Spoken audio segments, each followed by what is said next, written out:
All right, jumping back on the recruiting front here, Florida State has an opportunity to land not one, but two elite running backs in this cycle if they can pull off commitments from four-star Usman Chroma and four-star Byron Lewis.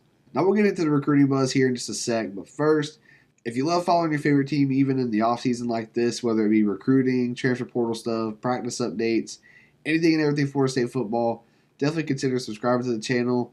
We jump on here and do recruiting videos and all kinds of stuff just like this multiple times a week. So if you're recruiting it just like us and that's your thing, definitely hit that subscribe button and click the little bell icon to get notified every time we post a new video. We appreciate it. Now let's dive into it. Now, these are two different types of running backs, two different situations, and two really different recruitments. Now, I think Florida State is in a great spot for both, and I know the staff really wants both of these guys, but I think Usman specifically. I think if they had to choose one of the two, it would be him. Now, we've done a video about him on this channel before, but I think this one has changed a bit in the last few months. Originally, I thought Georgia was going to be tough to beat here since he's a Georgia kid, whereas now I'm leaning towards thinking that Florida State's the leader, and honestly, maybe Auburn second with UGA running third.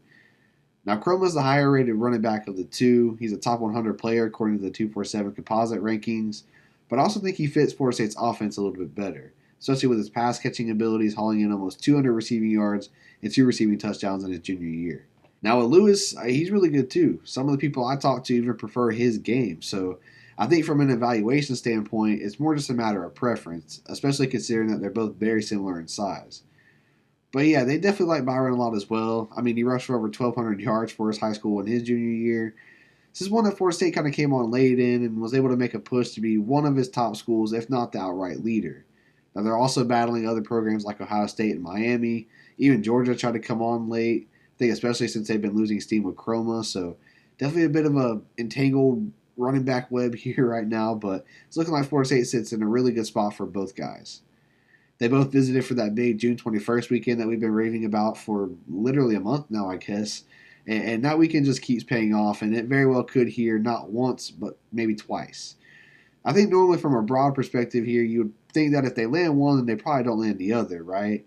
And timelines as far as a commitment for both of these guys is a little unclear right now. Chroma was originally planning to commit sometime in the middle of the season, but now he said that he's considering announcing sooner rather than later, trying to go ahead and get it out of the way, so he may be the first one to decide. Obviously, Florida State would definitely give him the green light, but that would make the Byron Lewis recruitment a bit more interesting.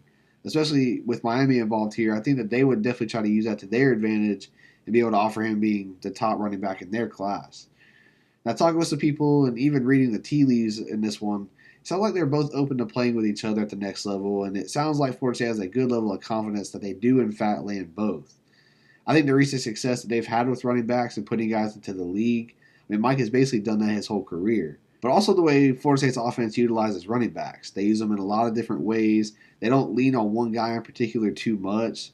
The ball gets spread around quite a bit, and guys are a lot less likely to get injured. So I think this makes Florida State a lot more appealing when talking about taking multiple running backs.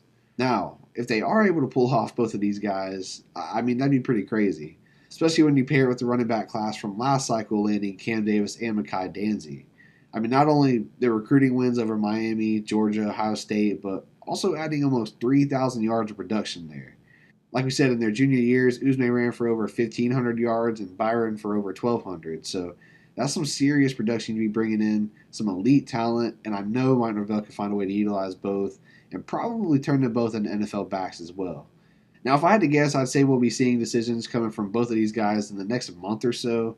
I do think absolute worst case, Florida State at least lands one of these guys, and even that paired with the current running back room is still looking really nice. Future is definitely bright at running back. Hey, we appreciate you guys tuning in, talking some Florida State running back recruiting, and hoping to land another dual elite running back class and bring a two-headed monster to Tallahassee. If you enjoyed the video, definitely drop a like and consider subscribing. Again, we jump on here multiple times a week with recruiting videos like this, conference realignment stuff, anything and everything we can. So you definitely want to keep up with all of that, and we hope to catch you guys on the next one. Go Noles.